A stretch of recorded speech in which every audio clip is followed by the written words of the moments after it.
네, 그럼 다시 교육 재개하도록 하겠습니다. 네, 저는 그 파나소닉의 박예은이라고 하고요. 일전에 12월에 그 교육 진행 드릴 때도 인사를 한번 드렸었는데 오늘 다시 방문 드리니까 지난번에 좀 뵀던 분도 계시는 것 같고 확실히 첫 번째보다 여러 번 하니까 좀 더 친근한 느낌이 있는 것 같습니다. 네, 변이 센서에 대해서 간단히 좀 설명을 드리도록 하겠습니다. 사실상 변이 센서라는 거는 정밀도라는 개념을 주로 크게 좀 이해를 해주시면은 접근하기가 굉장히 좀 쉬워지는 센서가 되시거든요. 지난번에 발표 들으신 분들은 들으셨겠지만은 이제 총을 예로 들 경우에 아마 군대 갔다 오신 분들이라면은 이 중에서 어떤 게 가장 잘 쏜 경우인지를 아실 겁니다. 지금 좀 웃고 계시는 분들도 계시는데 아마 그때 옛날 기억들이 좀 새록새록 나실 거예요. 근데 뭐 어쨌든 보시면은 이런 식으로 이제 요약을 할 수가 있겠는데요. 이제 보시면은 이제 사실상 이게 일반적으로 가장 잘 쐈다고 하죠. 그러니까 직선성이랑 분해능 센서적으로 봤을 때 이제 직선성이랑 분해능이 모두 이제 충족된 경우라고 볼 수 있겠는데요. 그러니까 요는 이제 직선성이란 개념은 얼마나 관역에 근접해 있는가라는 개념이 되시겠고요. 이제 분해능이란 개념은 이제 여러 번 쐈는데 그 관역들이 얼만큼 이제 밀집해 있는가에 대한 개념이 분해능이라고 볼 수 있겠습니다. 그러니까 사실상 이거 같은 경우는 이제 직선성, 이게 관역에는 안 맞지만 이제 분해능은 좋은 경우라고 볼 수 있겠고요. 이제 이쪽 경우 같은 경우에는 분해능도 전부 틀어지고 직선성도 안 좋은 경우라고 보실 수 있겠습니다. 뭐 간단하게 이런 식으로 이제 총을 예로 설명을 드렸지만은 이제 개념적으로 설명을 드리면요. 이제 직선성이라는 것 같은 경우에는 이제 얼만큼 이제 실제 값과 근접한가에 대한 개념이어서 이제 센서를 설치를 하시고 어떤 물체를 찍으신 다음에 그거를 천천히 위로 올리신 경우에 이제 이상직선이라고 하는데 이런 기본적으로 직선을 얻으시는 게 이론적으로 맞으실 수가 있는데요. 이거를 근데 센서의 실측값을 이제 표시해 보시면은 약간씩 확대해서 보시면 약간씩 미세하게 틀어져 있습니다. 이제 이게 좀 원리적으로 어쩔 수 없는 부분이 되겠는데요. 이런 직선성이 이제 흩어지는 범위를 기본적으로 이제 퍼센테이지로 나타내는데 이걸 이제 직선성이라고 해서 변이 센서의 사양에는 기본적으로 표기되어 있는 중요한 사양 중에 하나입니다. 그 다음에 이제 분해능 같은 경우 아까 말씀드린 것처럼 얼마큼 밀집해 있는가다 보니까 이 하나의 이제 데이터 값에도 이런 식으로 약간씩 이제 퍼질 수가 있는 거죠. 그러니까 이상직선을 기준으로 데이터 값이 약간씩 이렇게 퍼지면서 중심으로 해서 왔다 갔다 해서 데이터가 모이게 됩니다. 이제 결국에는 이제 정밀도, 측정 오차라는 거는 센서에 있어서 분해능과 직선성이 제일 크게 작용을 하고요. 거기에 이제 또 추가적으로 이제 온도 특성이라는 게 있는데 아무래도 이제 물건이다 보니까 온도에 영향을 받아서 이제 물건이 팽창했다가 축소했다가 하거든요. 사람 눈에는 안 보이지만 그게 이제 반영이 되기 때문에 이제 온도 특성도 이제 실제 측정 값에 그 영향을 받을 수가 있습니다. 그래서 만약에 이거는 이제 제 경험담을 조금 좀 보태드리자면은 이제 실제 이제 설치하시는 이제 장비를 이제 설치하시는 환경에서 이제 변이 센서를 설치를 해서 측정을 해보셨는데 이게 계속 값이 많이 크게 튀신다는 거예요. 근데 알고 보니까 이제 낮에는 이제 기온이 올라가지고 이제 센서가 이제 좀 더 기온 올라간 상태에서 측정한 방면에 좀 저녁에 해질 때쯤 되니까 기온이 떨어지면서 이제 센서도 똑같이 이제 값이 떨어졌거나 올라갔거나 하는 현상이 발생을 했다는 거죠. 그러니까 그런 좀 변이 센서 같은 경우에는 좀 여러 가지 좀 외부적인 요인에 따라서도 이런 정밀도에 있어서 크게 영향을 받으시기 때문에 선정을 하실 때 일단 가장 기본적으로 고려해 주실 거는 센서 자체만으로 봤을 때 이제 분해능, 직선성, 온도 특성을 꼭 고려를 해 주시는 게 필요하겠습니다. 네, 이제 변이 센서를 이제 취급을 하시게 되시면은 몇 가지 또 필요한 개념이 있어서 지금부터 좀 설명을 드릴 건데요. 이제 기본적으로 이제 일반적으로 생각을 하시기에는 이 데이터 하나를 하나의 데이터로 받으실 거라고 생각을 하실 텐데요. 이게 이 하나의 이 데이터를 얻는 간격을 샘플링 주기라고 저희는 부르고 있습니다. 그래서 저희 파나소닉 센서 같은 경우에는 제일 표준 디폴트 값으로 해서 이제 샘플링 주기를 40 마이크로세크로 취득을 하고 있고요. 네, 이거를 사실 근데 측정 횟수 1회로 했을 때는 정밀도랄까 그 분해능이 별로 안 좋으세요. 그러니까 요는 반복 정밀도가 좋지 않다는 건데 그거를 이제 통계적인 부분을 약간 좀 집어 넣어가지고요. 그 평균 횟수를 줍니다. 평균의 횟수를 줘서 약간의 그래도 취득하는 값에 대한 이제 분해능을 조금 더 올릴 수 있는 건데요. 이제 평균 횟수를 4회로 설정을 했다라고 하시면은 연속 4번을 이제 측정한 값을 이제 평균을 도출을 해서 하나의 데이터를 취득하시게 되십니다. 기본적인 개념은 여기까지고요. 이제 변이 센서 같은 경우에는 이제 레이저라든지 기본적으로 크게 비접촉식이랑 접촉식으로 나눌 수 있는데 우선은 비접촉식 방식부터 좀 설명을 드릴게요. 비접촉식 중에서 이제 저희에서 좀 대표적으로 취급하고 있는 레이저 변이 센서 먼저 설명을 드리면은 기본 개념 같은 경우에는 이제 투광부에서 나온 레이저가 이제 내부에 이제 시모스 셀이 이제 들어가 있는데요. 여기에 이제 맺히는 레이저 상이 어디에 맺혀 있는가에 따라서 이제 거리 값을 측정하게 됩니다. 이제 일반적으로는 이런 식으로 이제 똑바로 설치를 하시게 되시는데요. 이게 다음에도 좀 설명을 좀 추가로 드리면은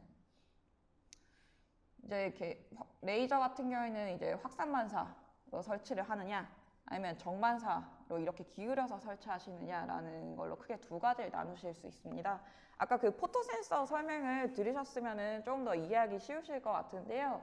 이제 물체에 따라서 이제 난반사가 잘 일어나는 재질과 그 거울이나 유리 같은 이제 격면체로 나뉘게 되는데요.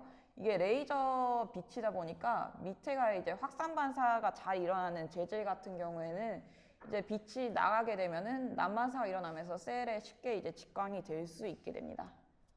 그러나 이게 밑에 물체가 이제 거울이나 웨이퍼, 유리 아니면 연마, 금속이 되게 되면은 이제 레이저가 빛에 쏘게 되더라도 그대로 이제 반사가 되기 때문에 결국에는 셀에 빛이 못 들어오게 됩니다.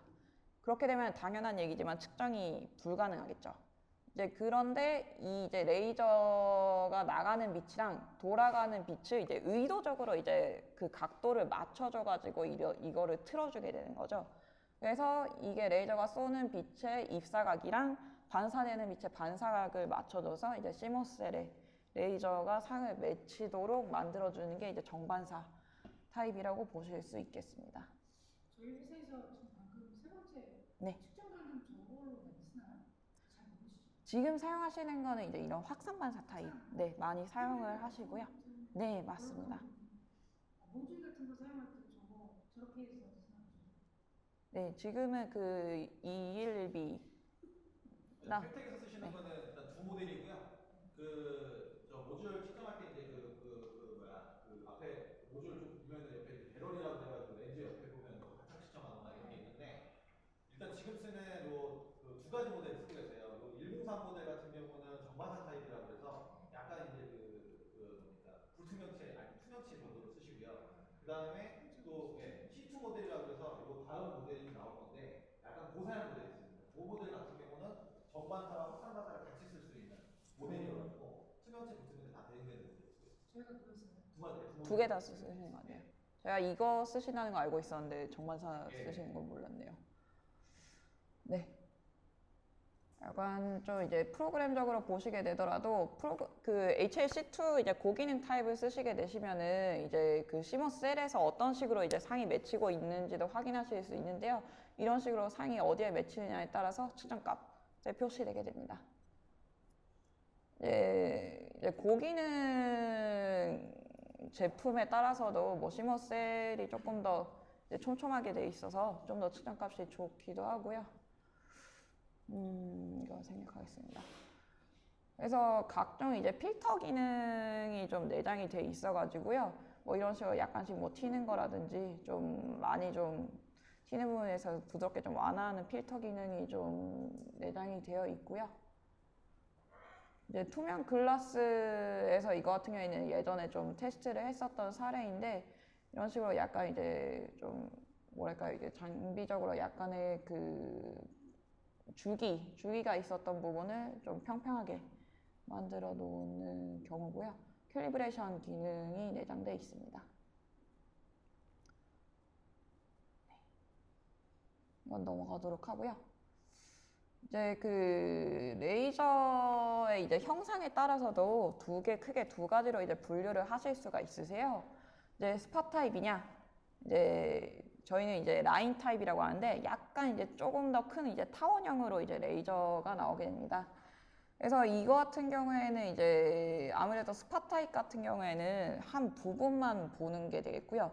라인 타입 같은 경우에는 이제 조금 더 넓은 부분에서 보기 때문에 그 요철이 많은 금속 재질 같은 거 이제 측정하실 때는 이런 라인 타입 같은 걸 이제 검토를 하시는 게 조금 이제 좋은 이제 측정 값을 얻기 위해 도움이 될 수 있다고 볼 수 있겠습니다. 그래서 이거 같은 경우에도 이제 글라스, 패턴 글라스로 이제 테스트한 사례인데요. 이제 미세 스팟 타입을 사용을 했을 때는 이런 식으로 이제 경계 지점에 있어서 약간 난반사가 나온 걸 이제 확인하실 수가 있어요. 뭐 이거를 이제 필터 처리를 하신다는 이제 방법도 이제 고려를 하실 수는 있겠는데요. 아예 그 레이저 빔 자체로 이제 라인 타입을 고려하셔가지고 이런 경계면에 좀 뭐랄까요, 레이저가 이제 난반사가 나기 쉬운 부분을 좀 김을 이제 크게 가져감으로써 이런 난반사를 조금 억제할 수 있는 방법도 고려하실 수 있겠습니다. 네, 이것도 이제 해당 사례 중 몇 가지고요. 이제 스팟 타입이 되셨을 경우에는 이게 타원형이다 보니까 이게 진입하시는 방향에 따라서도 이제 난반사 나오는 형태가 좀 달라지시게 되시거든요. 측정 위치에 따른 이제 데이터값 비교인데요. 이게 보시면은 딱 보셔도 왼쪽이 상당히 좀 측정값이 많이 이제 틀어지는 경우인 걸 보실 수 있고, 오른쪽은 상당히 이제 좀 고르게 측정이 나오신 거를 확인하실 수 있는데요. 이게 동일 센서라고 하더라도 그 센서 안에서 이제 측정 중심 쪽에 있느냐, 아니면 멀리 떨어져 있느냐, 가까이 쪽에 있느냐에 따라서 이런 식으로 좀 약간의 측정치의 그 정확도가 좀 달라질 수가 있습니다. 그래서 예를 들면 뭐 평탄도를 측정한다든지 아니면은 뭐 조금 더 뭐 비슷한 워크를 계속 측정하시는 내용이 되신다면은 가능한 측정 중심에서 측정을 해주시는 게 그 고른 정밀도를 얻으실 수 있습니다. 이건 또 이제 주의사항 중 한 가지인데요. 이제 레이저 변이 센서 같은 경우에는 설치하시는 방향을 또 고려를 해주셔야 되는 게, 결국에는 이제 수광부에 이 레이저 빔이 들어가지 않으면은 측정이 되시지가 않습니다. 그래서 측정하시는 워크가 예를 들어 이런 식으로 이제 경사가 있으실 경우에는 이렇게 턱이 있게 되면은 이제 레이저가 광로가 차단되게 됐을 경우에는 이런 식으로 알람이 발생이 하게 되셔가지고 아예 측정이 안 되게 됩니다. 그렇기 때문에 이제 설치를 해주실 때는 가능한 그 투광부랑 수광부의 광로를 확보해 주실 수 있는 방향으로 설치하실 필요가 있겠습니다. 네.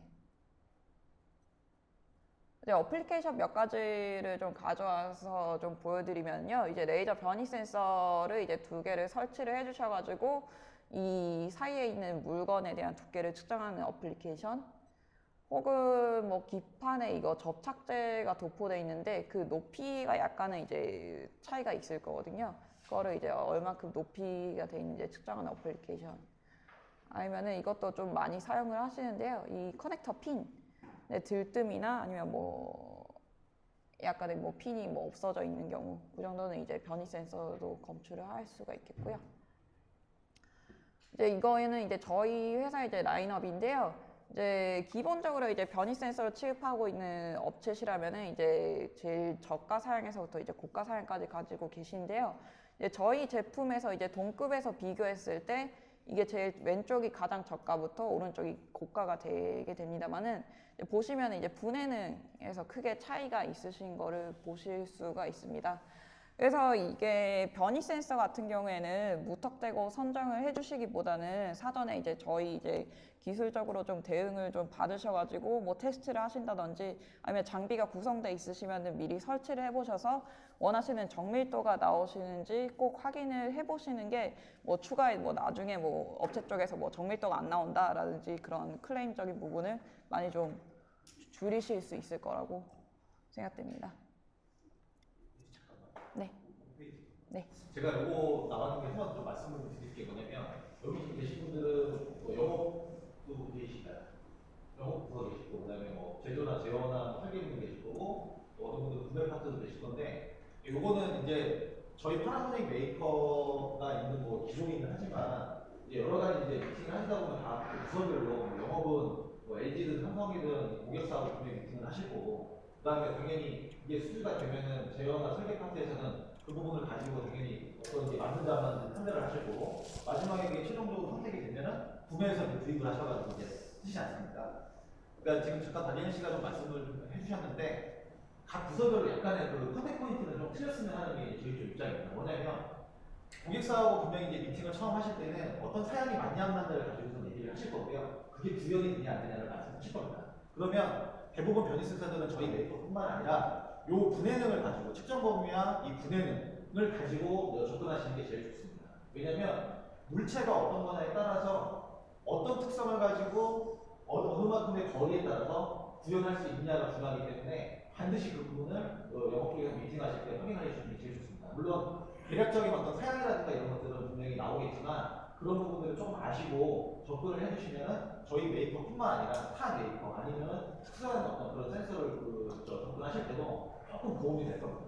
그 다음에 이제 구매 파트에서는 나중에 이제 비교 견적이라든가 다른 메이커와 정말로 파나소닉이 괜찮은 건지 아니면 오사가 괜찮은 건지 다른 회사가 괜찮은 건지 보실 때는 같은 제품을 보셔야 되는 거예요. 어떤 거는 500만 원인데 어떤 건 100만 원이다.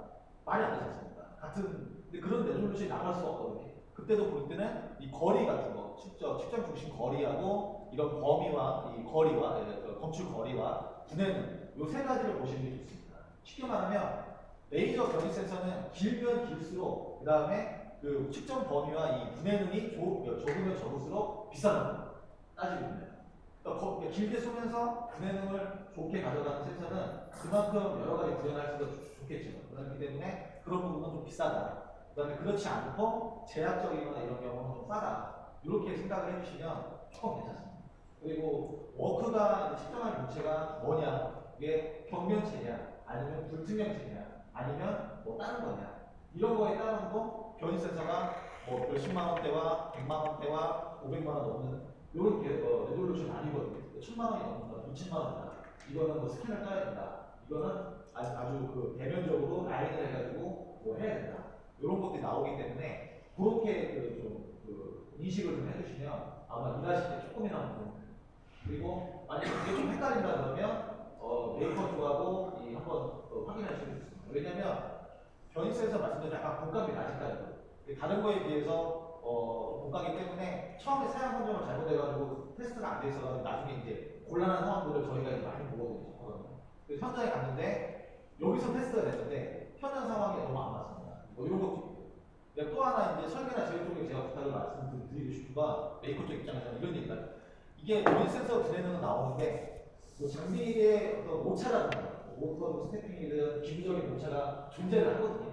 근데 그 부분을 판별하기는 굉장히 어렵습니다. 환경이 틀리기 때문에. 그래서 정말 고가와 중요한 어떤 건을 진행을 하실 때에는 시간이 걸리더라도 변이센서는 조금 더 이렇게 좀 테스트를 검증을 하시는 게 좋다라고 좀 말씀을 드립니다. 저희는 여기서 사용하는 거죠. 여기서는 이거 103 모델 쓰시고요. 그 다음에 이거 203 B인데도 쓰시고 한 모델 더 있습니다. 21B 모델. 저희가 보통 쓰는 게 카메라 모듈에 바로 카메라든지 그 거의 인증을 할때 그렇습니다. 쓰고 사면 검사기도 쓰잖아요. 네. 사면 검사기도 좀 아니 뭐 그거는 저희 하사도 들어가고. 네. 네, 감사합니다. 하여간 그 앞에 내용으로 이제 중요하게 보셔야 되는 건 쉽게 말하면 딱 세 가지입니다. 사양 그러니까 정밀도, 사양, 그리고 가격에 따른 이런 차이, 기술 이제 설치하시는 방법, 그거 세 가지만 어떻게 인지를 해주셔가지고 이제 저희랑 이제 컨택을 해주셔도 사양에 있어서 조금 더 트러블을 많이 줄이실 수 있을 것 같습니다. 그래서 이제 방금까지 이제 설명드린 거는 전부 이제 레이저 스팟 타입 변이 센서에 대한 거고요. 이제 요즘 이제 펨텍에서도 말씀 많이 들으실 텐데 이제 스팟 타입 같은 경우에는 한계가 한 번 측정할 때 한 번의 데이터를 얻으실 수가 있으십니다. 그렇다 보니까 이제 워낙 이제 뭐 측정하고 싶은 물체도 많아지시고 조금 더 커지시고 이제 미세한 이제 그 가까운 영역에 대한 측정이 필요하시다 보니까 아무래도 그 2차원 변이 센서에 대한 필요성이 좀 많이 얘기가 나오고 있어가지고 이제 저희 같은 경우에는 HL-D3 시리즈라고 라인 타입으로 이제 측정이 가능한 제품을 가지고 있습니다. 네, 이런 식으로 이제 2차원 변이 센서를 사용하게 되시면은 이제 이런 구간을 이제 한 번에 이제 찍으신다든지 일정 구간 폭을 이제 찍으셔가지고 이제 높이를 연산한다든지 단차를 연산한다 아니면 폭을 연산한다 아니면 여기 이제 튀어나온 부분의 단면적을 연산한다라는 거를 이제 한 번 측정해서 얻으실 수가 있습니다. 뭐 SD 카드를 찍으셨을 때 이런 식으로 모양을 얻으신다든지 이런 금속 제거구 폼에 있어서도 이런 식으로 측정 데이터를 얻으실 수가 있습니다. 네, 이거 같은 경우에는 그런데 아직까지는 이제 타사도 마찬가지지만 라인업이 뭐 많은 데도 있는데요. 아직까지 사실상 이제 스팟 타입보다 이런 2차원 변이 센서의 사양이 조금 떨어지시긴 하세요. 그러니까 방금 이제 스팟 타입 변이 센서에서 설명드린 그 사양 부분을 반드시 좀 미리 확인을 해주셔가지고 이제 업체 쪽이나 아니면 저희 쪽하고 컨택을 해주시는 게 필요할 것 같습니다. 네, 와전류식 변이 센서인데 이것도 비접촉식 변이 센서의 종류 중에 하나입니다. 네, 와전류식 변이 센서 같은 경우에는 그 앞서 이제 설명드린 이제 근접 센서의 방식을 약간 좀 더 이제 정밀하게 응용을 한 거라고 보실 수 있겠는데요. 이런 식으로 이제 센서 이제 고주파가 발생을 하게 되면은 이제 근처에 이제 금속이 들어오게 되면 이제 고주파가 약간은 이제 그 파동에 영향을 받게 됩니다. 그 영향받은 값을 이제 바탕으로 이 금속에 대한 거리 값을 이제 산출을 하는 게 이제 와전류식 변이 센서고요. 이제 아시겠지만은 당연히 이제 금속만 해당이 될 수 있겠습니다. 이건 측정 원리적인 부분이니까 생략하도록 하고요. 이제 재질에 따라서 아무래도 이제 말씀드렸다시피 이제 근접 센서 같은 경우에 재질에 따라서 약간씩 검출거리가 차이가 나듯이 이제 변이 센서 같은 경우에도 이제 알루미늄이냐 아니면 스테인레스냐 아니면 철이냐에 따라서 약간씩 이제 감도가 달라지게 됩니다. 이거를 근데 좀 더 저희 이제 최근 버전 같은 경우에는 이제 이거를 보정해주는 기능이 있어가지고요. 한번 이제 측정을 해주신 다음에 보정을 해주시면은 이제 이런 직선값을 얻으실 수 있도록 할 수 있습니다. 네, 이게 아무래도 이제 고주파를 활용을 한 거다 보기 때문에 이것도 마찬가지로 설치하실 때 약간의 이제 거리를 띄워주시는 값이 있기 때문에 설치하시기 전에 반드시 매뉴얼 부분을 확인을 하시는 게 필요하시고요.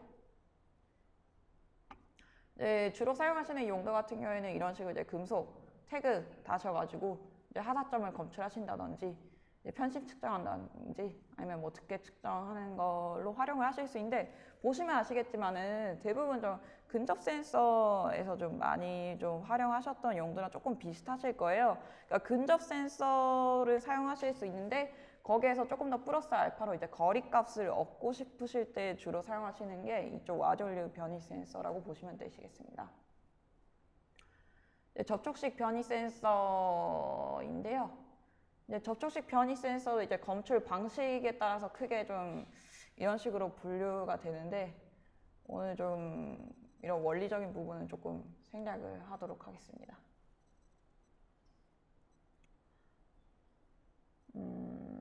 간단히 설명을 드리면요. 이 같은 경우에는 이제 차동 트랜스식이라고 해서 이건 코일을 사용한 자기가 어쨌든 이 축이 이동을 하게 되면은 이 자기장도 약간의 감도가 차이가 발생하게 되거든요. 그거를 이제 활용을 해서 이제 검출값을 얻게 되는 거고요. 이제 이런 리니어 엔코더식 같은 경우에는 여기에 이제 셀이 전부 있어서 그 셀을 이제 측정하는 모양에 따라서 이거 한 칸이면 뭐 1마이크로 아니면 뭐 2칸 뭐 그런 식으로 이제 측정하는 방식이라고 보시면 되시겠습니다. 뭐 특징을 말씀드릴 것 같으면 이쪽 차동 트랜스식이 되시면은 약간 금속이나 노이즈 영향을 받기 쉬운데 환경성, 구조적으로 상당히 튼튼한 편이고요. 이걸 사용하게 되시면은 고정 밀도는 가능하시고 그 아무래도 전기적인 부분이 없다 보니까 노이즈에는 강하지만은 약간 약합니다. 트랜스 방식에 비해서는. 네, 기본 원리적인 차이 간단하게 좀 설명을 드렸고요. 파나소닉 제품 중에서는 이제 HGS라는 제품이 있어서 앞서 말씀드린 방식에서 비교 말씀을 드리면은 리니어 엔코더식 방식입니다. 그 말인즉슨 고정 밀도에서 활용이 가능하시겠고요. 이제 어플리케이션 같은 경우에는 이런 식으로 이제 뭐 편심 측정, 스테이지 위치 측정. 아무래도 접촉식이다 보기 때문에 이제 접촉해서도 크게 이제 문제가 없으신 제품 어플리케이션을 좀 주로 사용을 하고 계십니다. 아무래도 자동차 쪽에 또 많이 사용을 하시고요. 그 펜텍 같은 경우에는 그 카메라 모듈이시니까 디스펜서 많이 하실 거예요. 제가 다른 업체에서 본 경우 같은 경우에는 이제 그 니들의 이제 원점을 잡으실 때 보통 접촉식으로 해서 한번 터치를 좀 많이 잡으셔서 원점을 잡으시는데 이거 같은 경우에도 이제 그런 식으로 좀 활용하실 수 있는 제품이라고 보시면 되겠습니다. 네, 변이 센서는 이상인데요. 혹시 아까 좀 궁금하신 게 많으신 것 같은 눈치셨는데 지금 좀 질문 사항이 따로 있으실까요? 네, 없으시면은 바로 라이트 커튼 간단하게 좀 넘어가도록 하겠습니다.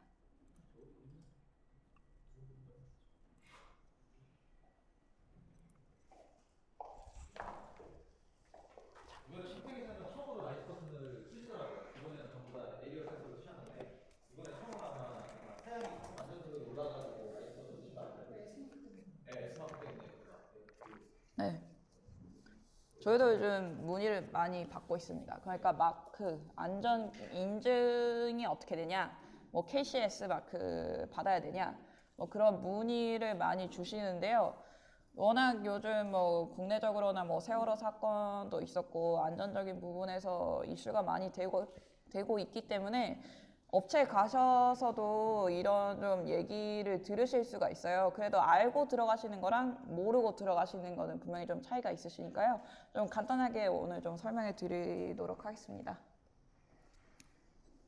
뭐 이런 식 순서로 이제 설명을 드릴 거고요. 이제 안전 설계가 왜 필요한가? 뭐 사실 뭐 백문이불여일견인데요. 이제 사람 같은 경우에는 뭐 워낙 어쩔 수 없이 실수를 하시게 되시거든요. 기계는 또 고장이 나기 때문에 뭐 사람이 아무리 또 뭐 조심을 한다고 하더라도 기계가 고장이 나면 또 다칠 수밖에 없는 게 사실 안전사고의 일종이거든요. 그래서 이제 사람이나 그런 사람에만 의존한 것 같은 경우에는 어떻게 보면 사후 대책이라고 할 수 있겠고요. 근데 라이트 커튼이나 그런 안전 설계를 도입을 하게 되는 거는 기술이나 시스템으로 이제 그 사고가 발생하기 전에 이제 예방하기 위한 개념이라고 보시면 되겠습니다. 그래서 그거를 어떤 기준을 갖느냐라는 걸 이제 국제 규격에서 이제 카테고리나 아니면 그런 인증을 통해서 이제 보증을 하는 거고요. 이제 사전에 이제 그거를 이제 방지를 하기 위해서 어떤 경우에도 이제 작업자를 위험에 빠뜨리지 않기 위한 그런 시스템적 설계를 안전 설계로 보시면 되시겠습니다. 예를 들어 뭐 여기에도 사례가 몇 가지 나와 있는데요. 뭐 운전 중에 실수로 뭐 도를 이제 개폐를 했을 경우 장비가 이제 정지를 해야 되겠고요. 그리고 라이트 커튼이 고장이 나도 기계는 이제 정지가 돼야 되겠고, 기계를 정지하기 전에는 도어를 열 수 없게 이제 구조를 구성하는 거, 이런 거 전부 이제 안전 설계라고 보시면 되겠습니다. 뭐 안전장치 기능에 대해서 뭐 간단히 좀 설명이 되어 있는데요. 넘어가도록 하겠습니다. 근데 그 아까 좀 말씀드린 이제 안전 카테고리인데요. 이제 카테고리 크게 이제 국제 규격상에서 이거는 이제 정해져 있는 규격입니다. 이제 카테고리 2와 카테고리 4로 크게 나눌 수 있다고 보겠는데요. 이거 이제 어떤 식으로 나누느냐라고 하면은 약간 좀 개념적인 부분이 되기 때문에 조금 애매하기도 한데요. 이런 식으로 이제 장애가 발생하는 정도랑 그리고 위험에 놓여지는 빈도, 위험을 회피할 수 있는 가능성, 이거 세 가지에 따라서 카테고리 2를 써야 되냐, 카테고리 이제 타입 4를 써야 되냐, 그게 분류가 되게 됩니다. 이제 보시면은 뭐 간단히 설명을 드리면요. 카테고리 2 같은 경우에는 장애, 만약에 사고가 발생했을 때, 장애가 가볍게 됐을 때, 가볍고 또 그런 위험에 놓여진 빈도가 적을 경우가 아무래도 안전규격 낮은 게 이제 카테고리 2고요. 그것보다 또 높은 경우, 장애가 이제 발생하면 이제 중상일 경우에 카테고리 4를 보는데요. 이제 구조적으로 봤을 때에도 이제 2 같은 경우에는 이제 그 안전 회로 설계가 하나만 이제 구성이 되어 있고요. 이제 4 같은 경우에는 보시면 이런 식으로 최소한 2중으로 이제 설계가 되어 있습니다. 이제 이번에 이제 도입하신 이제 세이프티 라이트 커튼이 이제 에어리어 센서랑 어떻게 다르냐라는 부분이 될 수 있겠는데요. 이제 일반 에어리어 센서 같은 경우에는 이제 거의 포토 센서랑 동일하다면 보시면 되는 게 이제 출력이나 이런 트랜지스터가 하나만 이제 장착되어 있습니다. 근데 이제 안전용 라이트 커튼을 사용하게 되시면은 기본적으로 이제 내부 감시하는 기능이 이제 두 가지가 나누게 되어 가지고요. 만약에 하나가 망가진다고 하더라도 이거를 이제 라이트 커튼 내부적으로 계속 감시를 하고 있기 때문에 이상 시에는 이제 오프를 신호를 내보내서 장비를 이제 멈출 수 있게 됩니다. 라이트 커튼을 설치를 하실 때 또 안전 거리를 계산을 하셔야 되는데요. 그게 왜 그런가 하니 이제 아무래도 센서다 보니까 검출을 하는데 이제 시간이 있으실 거고 그 위험 지역까지 이제 다다르는 거리가 있으신데 이제 아무리 센싱이 되더라도 그 센싱이 되는 속도와 그 위험 지역까지 다다르는 그 시간까지가 거리가 안 되면은 결국엔 이게 설치를 하시더라도 다치실 수가 있거든요.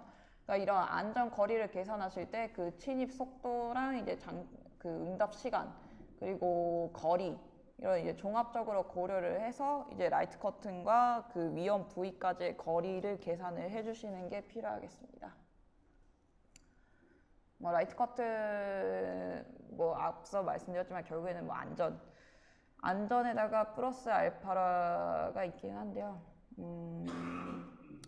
그러니까 라이트 커튼이 만들어지게 된 거는 에어리어 센서도 마찬가지인데요. 생산성을 낮추지 않고 안전성을 향상할 수 있는 수단이 라이트 커튼인데 요즘은 사실 주로 도어도 많이 설치를 하세요. 도어를 설치를 하시게 되시면은 어쨌든 위험 부위에 사람이 못 들어가게 되시니까 도어를 설치하실 경우에는 문제가 이제 생산성이 떨어지실 수가 있습니다. 이게 반자동일 경우에 해당이 되시는데 뚜껑을 열었다가 작업하고 다시 닫고 가동하고 이런 생산성이 떨어지는 것 때문에 이제 많이들 라이트 커튼을 검토를 하십니다. 매트를 사용하셨을 경우에도 물론 뭐 장단점이 있으신데요. 가만씩 매트 같은 경우에는 접촉식이어서 뭐 수명이 짧다든지 아니면 이게 아무래도 직접 이제 접촉을 하는 거기 때문에 이게 고장이 쉽게 나시게 되는 문제점이 있습니다. 네, 이런 가마식 매트가 아무래도 이런 식으로 이제 수명이 짧은 문제점이 있어서 만들어진 게 이제 포토 센서를 나열하게 된 건데요. 네, 이거 같은 경우에는 이제 배선 이거 5개를 다 설치하시려면 특히나 제어 쪽에서는 이거를 보통 일이 아니시죠. 그래서 이거를 이제 또 보완을 한 제품이 에어리어 센서라고 보시면 되겠고요. 네, 에어리어 센서 같은 경우에는 결국 아까 말씀드린 것처럼 안전 설계가 미비한 부분 때문에 결국에는 사고로 이어질 수 있는 부분이 있어서 또 만들어진 게 이제 라이트 커튼입니다. 네, 저희 파나소닉 제품 같은 경우에는 이런 몇 가지 좀 제품이 있고요. 하여간 그 기억해 주셔야 되는 부분은 이제 라이트 커튼은 이제 안전 용도의 사람 검출 용도의 센서가 되시겠고요. 에어리어 센서 같은 경우에는 일반 검출 용도, 그러니까 안전 용도에는 해당되지 않는 제품이라고 보시면 되시겠습니다. 라이트 커튼은 타입 4로만 타겟을 하는 건가요? 다 4? 여기 있는 제품은 전부 카테고리 4인데요. 카테고리 4를 충족을 해주시려면은 카테고리 4 제품을 쓰시는 것 뿐만이 아니고 그 그러니까 외부적으로 이제 제어하시는데 배선이 추가적으로 필요하시거든요. 그러니까 카테고리 4 타입 같은 경우에는 그냥 설치를 하시면은 적어도 카테고리 2는 충족을 하시는 경우가 많은데요. 거기에 플러스 알파로 이제 카테고리 4를 충족을 하시려면은 뭐 세이프티 릴레이 유닛을 더하셔서 이제 외부적으로 이제 감시하는 안전 설계를 더하신다거나 아니면은 뭐 각 브랜드별로 세이프티 컨트롤러를 설치를 하셔서 그 외부적인 안전 설계를 추가적으로 하셔야지 카테고리 4를 충족하실 수가 있겠습니다. 저희 그럼 타입 2는 타입 4 들어가요. 여기 다시 하면 좀 추가적인 얘기냐면 그 타입 2가 사실 좀 더 저렴했었어요. 근데 타입 4를 많이 쓰시다 보니까 오히려 2보다 4가 더 저렴해진 경향이 있어요. 지금은 타입 2는 다들 안 쓰고요. 다른 메이커도 고객사에서도 전부 다 타입 4를 원하고 있고요. 지금 현재 쓰시는 것도 타입 4도 나왔고 마찬가지로 아까 말씀드린 세이프티 릴레이라든가 여러 가지 꾸밀 수 있는 그런 제어 시스템이라든가 이런 회로들이 이 라이트 커튼은 설계가 되어 있기 때문에 인증을 받는 거고요.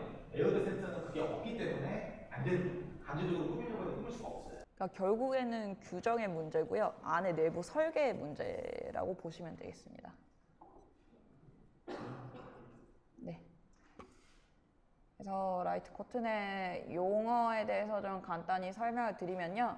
이제 에어리어 센서 선정하실 때랑 조금 비슷하시긴 한데요.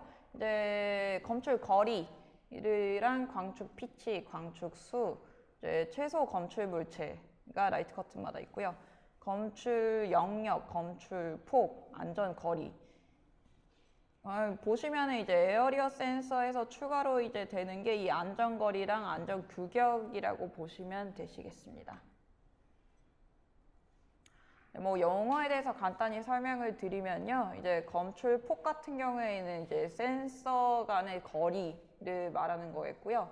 보통 못해도 요즘 제품들 같은 경우는 한 7m 이상씩은 나간다고 보시면 될 것 같고요. 이제 이거에다가 이제 추가로 검출 거리. 죄송합니다. 제가 거꾸로 말했네요. 검출 거리가 이제 센서 간의 거리고요. 검출 폭 같은 경우에는 이제 그 센서의 높이라고 보시면 되시겠고요. 그리고 강축 피치가 있는데요. 이게 그 내장되어 있는 이제 센서 그 광원 간의 거리라고 보시면 되시겠습니다. 그래서 최소 검출 물체 같은 경우에는 대부분 이 광축 피치를 2개를 덮은 정도의 사이즈가 되겠고요. 일반적으로 한 광축 피치 20mm짜리 제품 같은 경우에는 최소 검출 물체가 24mm로 명시되어 있으실 겁니다. 네, 이런 식으로 되어 있고요. 그래서 검출 영역 같은 경우에는 검출 거리에다가 검출 폭까지 고려하신 영역이라고 보시면 되시겠습니다. 네, 뭐 이거 같은 경우에는 뭐 검출 폭에 대한 내용이고요. 네, 뭐 에어리어 센서를 많이 써보셔가지고 용어적으로는 그렇게 어렵지는 않으실 것 같습니다. 이것도 생략하고 하고요.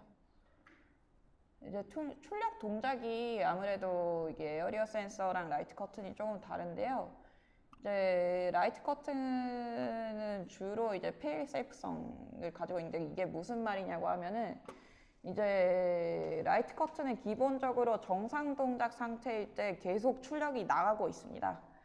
그런데 그 뭔가 물체가 들어왔든 라이트 커튼 내부 구조가 이상이 발생했든 뭐 외부적으로 이상하게 됐든 그거는 이제 출력이 끊기게 되는데요. 그러면 그 장비도 같이 멈출 수 있게 되죠. 이런 개념이 왜 필요한가 하면은 이제 예를 들어 기본적으로 이제 기계 동작을 이제 센서를 오프 상태로 하게 되실 경우에는 인체가 들어와서 이제 출력이 나간다라면 당연히 이제 장비는 멈출 수 있게 되시겠죠.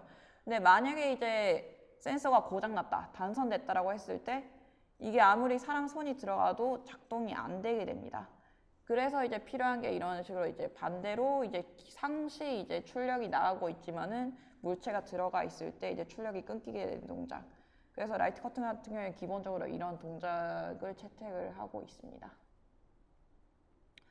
그래서 이거는 사용상의 이제 주의사항인데요. 이제 라이트 커튼 같은 경우에는 이제 검출 영역을 반드시 이제 지켜주셔야 되고 이제 위에 위에가 이제 오픈되어 있는 경우 뭐 사실 뭐 작업자분들이 설마 이러시겠느냐라는 생각을 하시겠지만은 또 사람이 어떻게 동작할지는 참 알 수 없는 부분이다 보니까 가능한 이제 검출 영역을 고려하셔서 설치를 해주셔야 되고요.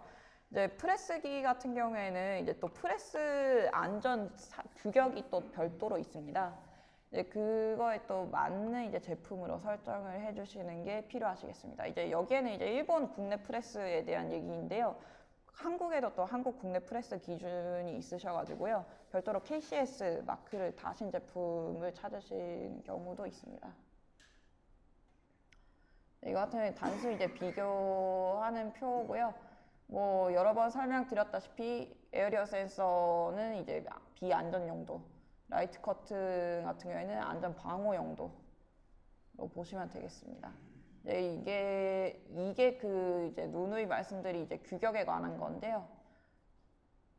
이런 규격 부분이 있기 때문에 이제 업체 측에서 아니면 해외 장비를 이제 판매를 하실 때 해외에서는 오히려 이런 규격을 요청하시는 경우가 있으시니까요. 꼭 한번 사전에 확인하시면 좋을 것 같습니다. 네. 이제 당사 라인업은 대략 이렇게 되시고요.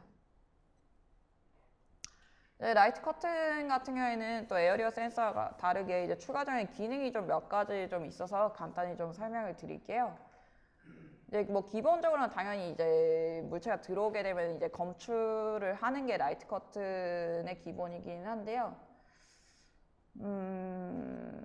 보시면은 좀 주로 사용을 하시는 것 같은 경우에는 이런 식으로 이제 디지털 에러 표시 기능이 있습니다. 아무래도 이제 라이트 커튼이 이제 배선이 좀 많으셔가지고 배선을 좀 틀리시는 경우가 좀 많이 있으세요. 이제 그런 경우에는 이제 저희 제품 같은 경우에는 이제 디스플레이 상으로 이제 몇 번 에러다라는 게 표시되어 있어서 이제 에러 코드를 통해서 이제 어떤 식으로 이제 대응을 하시면 되는지를 확인을 하실 수 있으시고요. 이제 영역에 따라서 이제 A, B, C, D로 나눠서 어디에서 이제 물체가 들어와 있고 아니면 뭐 어느 영역에서 이제 제대로 광축이 들어와 있는지 그거를 이제 확인하실 수가 있습니다.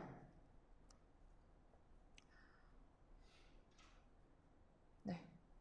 그리고 이제 파나소닉 이제 라이트 커튼 같은 경우에는 이제 라이트 커튼 단품으로 해서 PNP, MPN 두 개 다 대응을 해드리고 있고요.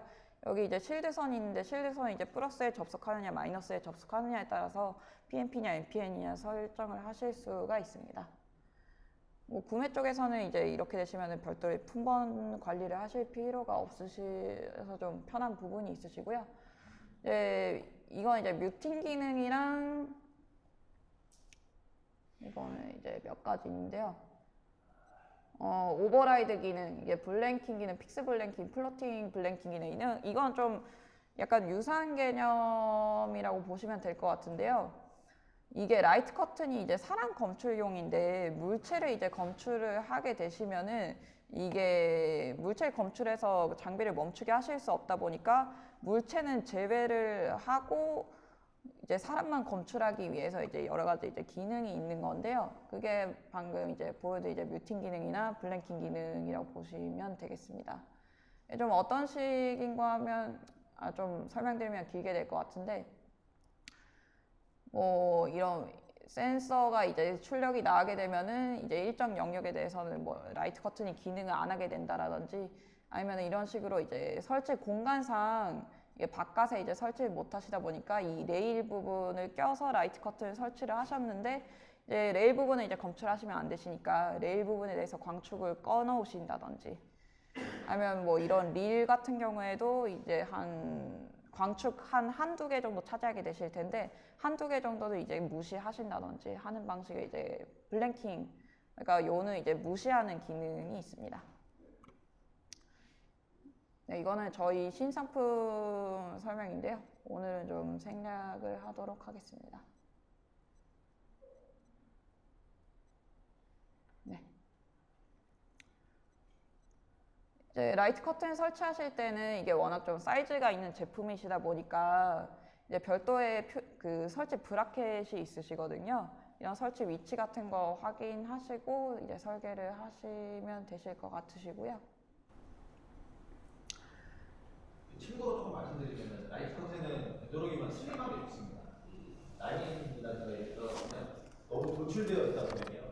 이게 별로 뭐 그다음에 실수도 있고 아니면 뭐 그다음에 이송만 이런 거 대차 같은 거 이런 것들도 좀 문제가 돼가지고 저희들도 그 삼성이나 LG나 고객사 쪽에서 이제 대부분 이제 요청받는 게 슬림한 거를 만들어 줬으면 좋겠다라는 요청이 많이 왔거든요. 그러니까 같은 기능은 하지만 좀 더 줄여줬으면 좋겠다 폭을. 그래서 그런 거를 만약에 선택을 하실 때에는 각 메이커들별로 그런 다 기능은 다 대동소이합니다. 사이즈도 그렇고 모든 기능이 대동소이하지만 그런 어떤 포인트들 좀 슬림하고 정말로 가볍고 네, 이런 그리고 강하고 내구성이 강하고 이런 부분들을 조금 검토해주면 뭐 좀 나은 장비가 되긴 했습니다. 그런 부분들이 있습니다. 네, 그래서 저희 이영재 과장이 설명했는데요. 약간 저희 이제 신제품 같은 경우에도 대부분 이런 식으로 약간 좀 슬림하게 나온 제품들 많이 좀 출시되고 있거든요. 그런 부분 자료 같은 경우에는 뭐 저희 담당 영업사원 통해서 또 전달 받으실 수 있겠습니다. 네, 이건 참고 자료고요. 기본 이제 배선돌 보시면은 이제 이게 기본 80에다가 플러스 이제 몇 가지 있고요. 아무래도 기능이 더 추가하게 되시면은 그만큼의 이제 케이블 결선이 늘어나게 되시거든요. 그 부분은 꼭 결선도 참고하셔가지고 배선하시면 되겠습니다. 네. 네. 네, 이상으로 라이트 커튼은 좀 간단하게 정리를 했는데요. 혹시 라이트 커튼 관련해서 궁금하신 거 있으시면은 지금 간단하게 질문을 받도록 하겠습니다.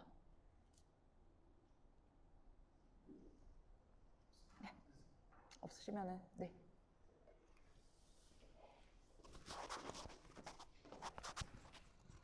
이제 슬슬 마무리를 좀 해드리려고 하는데 이제 경화기 하나 남았는데요. 일단은 꽤 되네. 아 이제 나오는 거 아닌데? 네, 녹음 때문에. 아 녹음 때문에. 아 그렇구나. 일단은 잠깐 라이트 커튼을 조금 더 그냥 영업적인 측면에서 말씀을 드리면 국내에서 나오는 메이커들은 아직까지 라이트 커튼이 검출 높이를 2m 이상으로는 못 만들고 있습니다. 그거는 광축관의 그 조정 때문에 그런 거고요. 광축관의 조정은 어떤 문제를 얘기시키냐면 이 온도, 특히 온도입니다. 더운 어떤 그런 환경이라든가 추운 환경에 따라서 광축이 약간 좀 안 맞거나 이럴 수가 있습니다. 그리고 그 광축을 높이를 2m든 2m 50이든 3m든 만드는 메이커 같은 경우는 자랑은 아니지만 광축관의 이 조정이 필요하기 때문에 그런 것들이 제대로 맞춰 있습니다. 근데 그런 것들이 아직까지는 조금 유감스럽게 국내 업체들은 아직까지는 그걸 확보를 못 하고 있고요. 점점 아마 만들어지겠죠. 아직 지금은 그전에는 라이트 커튼을 못 만들었어요. 에어리어 센서밖에 못 만들었었는데 지금은 솔직히 말씀드려서 국내 업체들도 라이트 커튼을 제조를 하고 있습니다. 그래서 인증도 그런 어떤 저희 같은 이제 해외 인증까지는 아니더라도 일부 국내에서 판매할 수 있는 인증은 취득을 하고 있습니다. 그래서 좀 참고를 하셨으면 좋겠고요.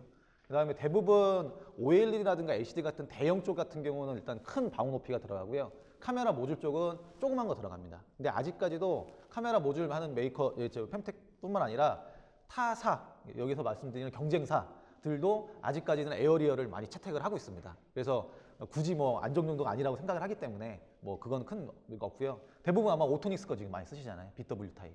저희들도 많이 알고 있는데 가격 대응은 못 합니다. 저희가. 너무 싸기 때문에. 그래서 그런 부분들은 좀 있다라는 거 말씀을 드리고요. 아까 말했던 라이트 커튼은 대동소이하니까 그런 부분들, 슬림하거나 내구성이 강하거나 이런 부분들, 그 다음에 안전 규격이라든가 이런 것들을 확인을 하시고 대응을 하시는 게 제일 좋을 것 같습니다. 그리고 이건 저 경화기인데요. 이 자료는 저번에 말씀드렸죠. 저희가 그냥 일본 자료이기 때문에 그냥 보시면 알겠는데 카메라 모듈 업체에서 경화기를 안 쓰시는 데는 없어요.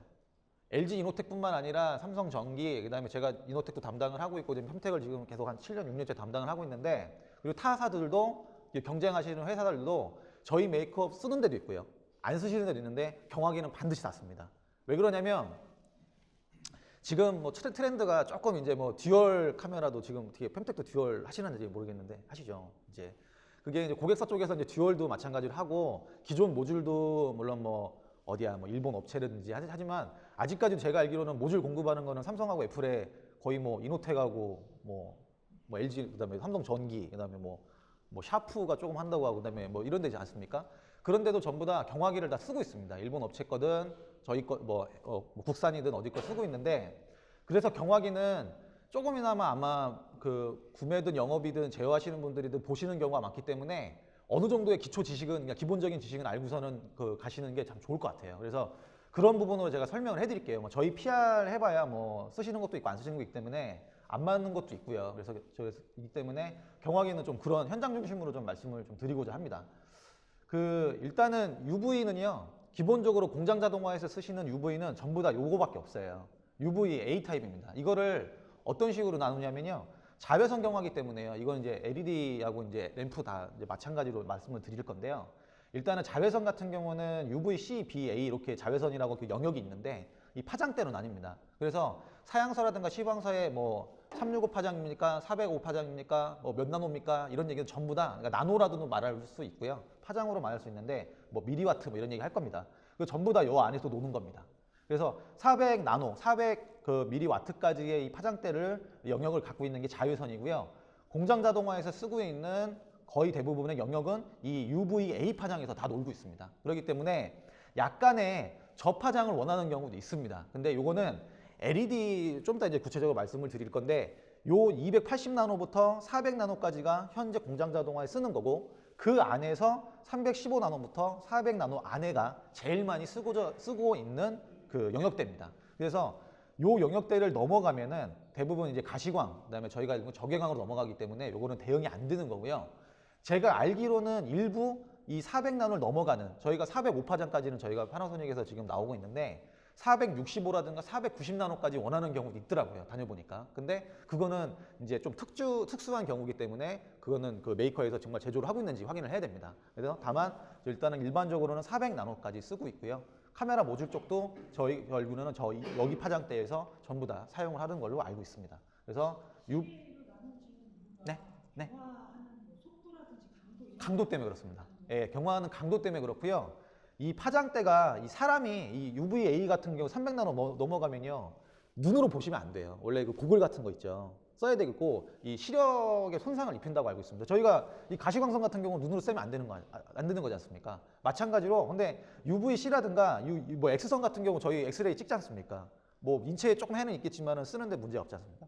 근데 UVC 같은 경우도 저번에 제가 말씀드렸지만 그 네일 아트라든가 그 손 소독할 때 있잖아요. 그것도 전부 다 자외선인데 파장대가 굉장히 낮은 겁니다. 그렇기 때문에 인체에 무해한 거고, 다만 UV 이제 A 파장 300 파장 넘어가는 거에 대해서는 눈으로 직접적으로 쏘거나 오랫동안 보거나 그러면 눈이 침침해집니다. 그렇기 때문에 별로 좋지는 않습니다. 그래서 일단 고글을 항상 차용하시고 쓰는 게 좋고요. 이렇게 되어 있다. 이거는 모든 메이커를 말씀을 드리는 겁니다. 그래서 UV 이렇게 되어 있고요. 그리고 근데 UV 이제 기초 지식인데 경화기지 않습니까? 경화기는 어떤 거를 딱딱하게 굽는 거지 않습니까? 그렇기 때문에 반드시 수지라는, 본드라는 놈이 필요합니다. 카메라 모듈도 접착을 하려면은 뭐에다 뭘 쌓아야 되고 거기 뭐 도포를 하려면은 반드시 뭔가를 발라서 도포를 해야 되기 때문에, 그래서 경화라는 거를 얘기를 하는 거기 때문에 이런 부분들이 반드시 필요하다. 그래서 이 UV 이제 경화를 할 때는 뭐 이제 경화 시간이 있을 거고요. 그리고 제가 또 이제 말씀을 드릴 건데, 요 경화 수지가 예를 들어서 이렇게 되어 있어요. 그리고 이제 경화를 시킵니다. 자외선으로. 그래서 이렇게 딱딱하게 됐을 때가 이제 경화하는 이제 방식이고요. 경화는 말씀드렸지만 본드가 있어요. 수지라는 놈이 반드시 필요한 거고요. 이 수지도 365 파장이냐, 385 파장이냐, 405 파장이냐, 아니면 전부 다 쓸 수 있는 복합 파장의 수지냐 나뉘어져 있습니다. 그래서 그 고객사들을 보면요, 전부 다 그 수지를 그 메이커를 지정을 하고 있어요. 수지를요.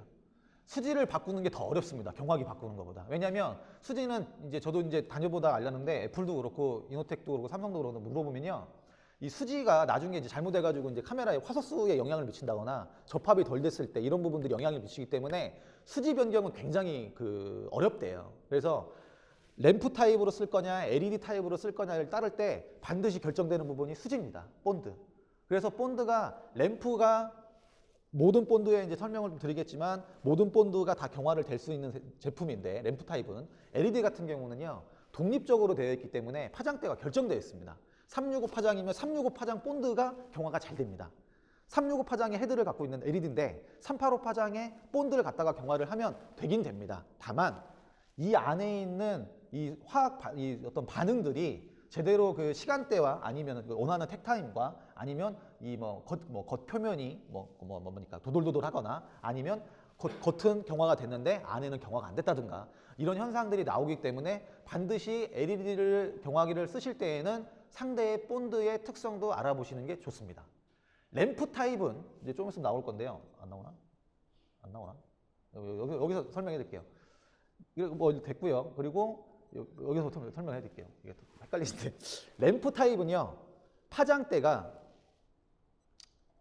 다시 설명. UV 그러니까 200 몇십 나노부터 400 몇십 나노까지 전부 다 나옵니다.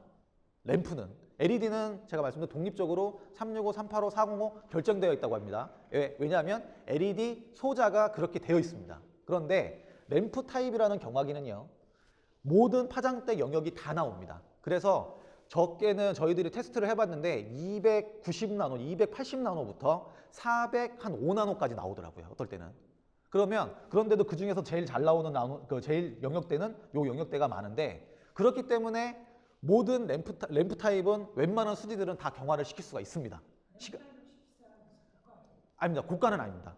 고가는 아닙니다. 다만 멘테넌스가 좀 아주 귀찮습니다. 램프 타입은 열경화를 시키기 때문에 그 안에 수은이라는 램프가 들어갑니다. 수은 램프가 있고 또 무슨 화학 램프가 있다고 하는데 보통 이 두 가지, 세 가지의 램프를 낍니다. 그런데 LED 타입이 왜 좋냐? LED 칩 소자 같은 경우는 수명 시간이 대부분 웬만한 메이커가 웬만한 메이커는 아니고요. 저희는요, 저희 자랑입니다만 저희는 2만 시간이 넘습니다. 다른 데는요, 14,000 시간을 갖고 있는데 이게 수명 시간이에요. LED도 수명이 되거든요. 근데 램프는 1000시간마다 교환을 해줘야 됩니다. 램프가 다 달기 때문에. 그러면 램프는 어떻게 되냐? 수은이 예를 들어서 풀 파워로 100파워가 있다. 근데 점점 달라져요. 그러면 강도도 같이 약해집니다. 그래 버리면 똑같이 10초를 경화를 하고 있는데 내가 처음에 구입했을 때는 100%로 잘 썼는데 나중에 시간이 한 300시간밖에 안 남았어요. 그러면 경화기 강도가 작아지기 때문에 이 경화에 문제가 생길 수가 있습니다. 그래서 램프 타입 같은 경우는 약간 안 쓰는데 다만 장점이 모든 수지를 경화를 하기 때문에 다 쓸 수가 있는 겁니다. 그래서 아직까지 램프를 못 버리는 겁니다. 그게 차이입니다. LED는 수명 시간이 길고 멘테넌스가 거의 필요 없습니다. 그렇기 때문에 쓰는 거고요. 그렇게 되어 있습니다. 그래서 이런 부분들은 무조건 이제 기본 지식으로 이제 알고 계시면 되고요. 그 다음에 이제 아까 말씀드린 저희가 이제 LED하고 저희는 램프밖에 안 나오기 때문에 이게 이제 저희가 이 라인에 들어가면요. 아시다시피 본경화와 가경화가 있습니다. 많이 들어보셨을 겁니다. 대부분 카메라 모듈 쪽은 거의 다 가경화 쪽일 거예요. 본경화는 또 틀리더라고요. 저희 같은 납품하는 이 메이커들 같은 경우는 본경화, 가경화를 하는데 일단은 가경 같은 경우는 빠른 시간 안에 딱 굳게 하는 거고요. 본경화에서는 그거를 다시 한번 라인 타입이라든가 아니면 이런 면적을 이용을 해가지고 이렇게 쓰는 게 본경화로 많이 들어가더라고요. 그러니까 가경화는 대부분 스팟 타입이 많이 들어가고 본경화는 라인 타입으로 많이 들어가더라라는 좀 이렇게 다니다 보니까 그렇게 되어 있고요. 그래서 저희는 일단 LED형하고 램프 타입이 이렇게 나오고 있고요. 요게 이제 그 말씀드렸던 그런 램프입니다. 그래서 이 앞에 가이드를 이용해서 스폿을 사용을 하고요. 그 다음에 이 안에 수은이라는 램프가 들어가서 이걸로 경화를 시킵니다. 이 LED의 방식, 지금 이제 펜텍에서 쓰고 계시는 게 저희 제품의 이런 모델인데 다 쓰고 계세요. 이건 컨트롤러인데요. 일단 기본적으로 4채널까지 가능합니다. 그러니까 헤드를 4개를 쓸 수가 있습니다. 지금부터 이제 LED의 특징을 경화기의 특징을 말씀을 드리는 건데 일단은 독립적으로 각각 세팅을 할 수가 있어요. 채널 1번에 나는 90%의 파워에 47.5초를 쓸 거다. 아니면 나는 3초를 쓸 거다. 개별적으로 독립적으로 전부 다 세팅 지정을 가능할 수가 있습니다. 그리고 요즘에 이제 통신 타입이 조금 나오기 때문에 통신 타입이 필요했을 때는 통신 매뉴얼을 이용해서 이런 별도의 모델들을 또 사용을 할 수가 있습니다. 이게 이제 LED 타입의 이제 컨트롤러고요. 많은 기능은 안 씁니다. 파워가 얼마나 있느냐. 그 다음에 이 LED 타입 같은 경우는 스스로 이제 알람까지 있어요. 이게 뭐냐면요. 이것도 약간 말씀을 드리는 건데 국산 메이커든 외산 메이커든 한번 보세요. LED 칩 안에 보면요. LED 칩이 이 열이 발생을 합니다. 반드시 발생하게 되어 있습니다. 그런데 램프보다는 열이 발생이 덜합니다. 그러니까 만져도 따뜻한 정도인데요. 램프 타입 같은 경우는 요렇게 생긴 램프 타입 같은 경우는요. 이 헤드를 만지면은 뜨겁습니다. 잘못하면 화상을 입을 수가 있어요. 그렇기 때문에 약간 좀 주의를 필요한데 이 LED 타입의 헤드를 보시면 그 안에 온도 센서가 달려있는 제품이 있고 온도 센서가 안 달려있는 제품이 있습니다.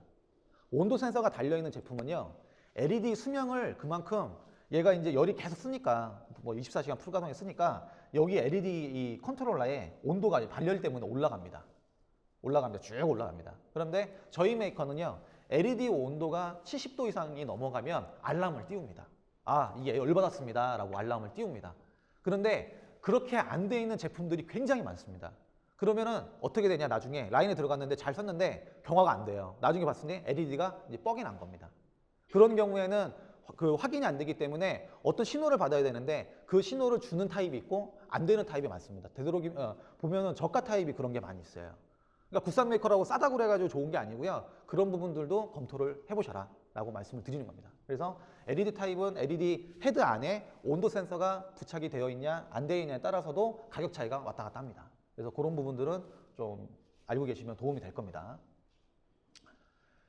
그다음에 이제 뭐 이제 소비 전류 같은 건 이제 LED 방식하고 이제 램프 타입이 나는데요. 확실히 보면은 아까 뭐 장단점 말씀드렸고 말씀을 드리는데 뭐 소비 전류도 거의 8분의 1 정도지 않습니까? LED 타입이. 그다음에 램프 타입 같은 경우는 많이 먹고요. 그다음에 수명 시간. 요거는 이제 옛날 자료이기 때문에 15,000시간 되어 있는데 지금 있는 자료들은 저희가 22,000시간까지 2만 시간까지 저희가 보증을 해드립니다. 그리고 이 램프 타입 같은 경우는 수은 램프를 교환을 하기 때문에 약 1,000시간이다라고 생각을 해주시면 되고요. 그다음에 이것도 있어요. 이 준비 시간이라고 해서 LED는 온오프를 계속해도 항상 그 일정량의 광원이 나갑니다. 그런데 램프는요, 한번 오프를 했다가 다시 켜려고 하면 요 시간이 필요합니다. 웜업이 필요합니다. 웜업. 그 다음에 한참 썼어요. 그 다음에 내가 다시 끄려고 그래요. 근데 열이 발생했기 때문에 일단은 전원을 끈 상태, 컨트롤러 전원을 내린 상태에서도 전원을 안 내리는 이유가 쿨다운 기능을 갖고 있기 때문에 열을 식혀줍니다. 팬에서 막 식혀줍니다. 그렇기 때문에 그런 어떤 불필요한 시간들이 있기 때문에 램프 타입의 좀 단점이라고 말씀을 드리는 거고요. 그 다음에 뭐 나머지는 뭐 이런 것들입니다. 그래서 발열 시간도 일단 없다라는 거, 근데 약간 있다라는 거. 그 다음에 이게 아무래도 수은 램프다 보니까 환경적으로 별로 좋지 않다라는 거. 뭐 그런데도 아까 장점은 모든 본드를 경화를 다 할 수 있다. 이런 것 때문에 어쩔 수 없이 쓰고 있다라는 것도 있고요. 그 다음에 아까 말씀드린 LED로 이게 이제 번역을 하면 LED로 안 굳는 수지는 전부 다 램프가 수지를 경화를 할 수가 있습니다. 그리고 이제 요거 같은 경우는 가끔 이제 고객사에서 많이 이제 저희한테 이제 주문을 얘기를 해가지고 하는 건데 컨베어 타입으로 해서 일정량의 이제 로다 쪽이나 언로더 부에서 모듈이라든가 이런 거 삽입을 해가지고 이제 많은 양의 이제 경화를 시킬 때 이만큼 컨베어로 해가지고 이제 바 형식으로 해가지고요 면적으로 해가지고 만들기도 합니다. 그래서 이런 거는 뭐 주문 제작으로 하고 있고요. 뭐 요 정도입니다. 사실 경화기는 큰 경우가 없어요. 그래서 대부분 현존하는 경화기들은 요즘에는 요건 있습니다. 요거 이제 저희가 왜 라인업을 이렇게 많이 나왔냐면요. 요걸 하나 말씀드릴게요. 전부 다 지금 쓰는 일반적인 스파 타입의 경화기는 쿨링으로 전부 다 온도를 제어를 하는데요. 이 라인으로 들어가는 OLED라든가 이런 그 패널 같은 그 큰 이런 액정 같은 경우는요. 이 스팟으로 하기에는 이 생산성이라든가 택 타입에 현저하게 미치지 못하기 때문에 이 면적으로 쏩니다. 대면적으로 1m, 2m, 3m를 이 LED 칩을 박아가지고 이 면적으로 쭉 쏘겠죠. 그러면 아무래도 LED도 같이 배열이 이제 수백 개가 되다 보니까 발열이 많이 발생을 하는데 이런 거 같은 경우는 열이 발생하면 LED는 죽어버리거든요. 제일 안 좋은 게 열이거든요. 그러다 보면 안 되기 때문에 이제 쿨링이라고 그래서 물을 넣어가지고 이제 별도의 칠러를 이용을 해서 이 냉각을 시키는 그런 방식이 있기 때문에 일단 이렇게 라인업이 되어 있는 겁니다. 다만 카메라 모듈 쪽에서는 대부분 작은 거기 때문에 대형은 안 쓰시고요. 대부분 스팟에서 다 이렇게 하시더라고요. 아직까지는. 뭐 이렇게 있다라는 걸 말씀을 드리는 겁니다. 그리고 저번에도 한번 연구소 쪽에서 한번 의뢰가 왔었는데 이 조그만 면적도 있어요. 스팟으로 하기에는 좀 그렇고 면적으로 해가지고 만들어서 이렇게 대응하는 경우도 있는데 조금 뭐 죄송스러운 말씀인데 일본 메이커들이 이제 만들어가지고 특지로 대응하다 보면 가격이라든가 이런 기간, 딜리버리에 조금 이제 미흡하거든요. 그러다 보니까 이제 뭐 이렇게 좀 대응을 하다가 말하는 경우도 있었는데 뭐 조그만한 뭐 500mm, 600mm의 이런 바 타입도 일단 저희들은 제작을 하고 있습니다. 그래서 혹시라도 뭐 이제 업체 쪽하고 이렇게 미팅을 하실 때 그런 부분들이 있을 때는 뭐 메이커 쪽하고 상의를 한번 해주시면은 저희들이 언제든지 협조를 해드리니까 그런 얘기를 해주시면은 뭐 감사하겠습니다. 뭐 일단 경화기는 혹시 뭐 다 됐는데요. 제가 지금 말씀 못 드린 부분도 있는데 혹시 질문 있으시면은 뭐 현장에서 이런 것들 뭐 애로사항이라든가 질문사항 있으시면은 말씀드릴게요.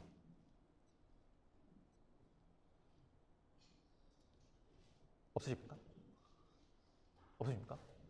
경화기는 아무튼 많이 한번 접하실 겁니다. 예, 많이 다니시면. 예. 디스펜싱 쪽에 밸브 쪽이랑 같이 경화기 보통 같이 하잖아요. 네. 그건 안 해요. 같이 경화요? 밸브하고? 네. 디스펜싱이랑 퓨어링 디스펜서요. 디스펜서하고 밸브나 이런 거 같이 경화기랑 같이 하잖아요. 같이 하면 좋은데 저희는 그게 따로 없어요. 디스펜서가 아예 없고 경화기 단품만 나오기 때문에 저희도 약간 조금 애로사항이 있습니다. 네. 불편해요. 그러니까 말씀드리지만 저희가 이게 쉐어가 뭐 한국에서도 많이 좀 이렇게 안 되는 게 말씀하셨지만 부장님 말씀하셨지만 이 디스펜서랑 같이 좀 되어 있으면 그거를 팔로우 하면서 하면 다 좋거든요. 근데 그게 없다 보니까 파나소닉 디스펜서 사업을 접었어요, 옛날에. 하다가 접었습니다. 한 꽤 됐어요. 한 10년 됐대요. 그래가지고 접어가지고 지금 안 하는 걸로 알고 있습니다. 그래가지고 조금 단품만 가지고는 그래서 경화기를 많이 못 팔고 있습니다. 사실 이게. 뭐 그렇게 되어 있습니다. 그리고 뭐 이거는 제가 이제 펨텍 담당을 하다 보니까 문의사항 있으시면 연락 주시는데요.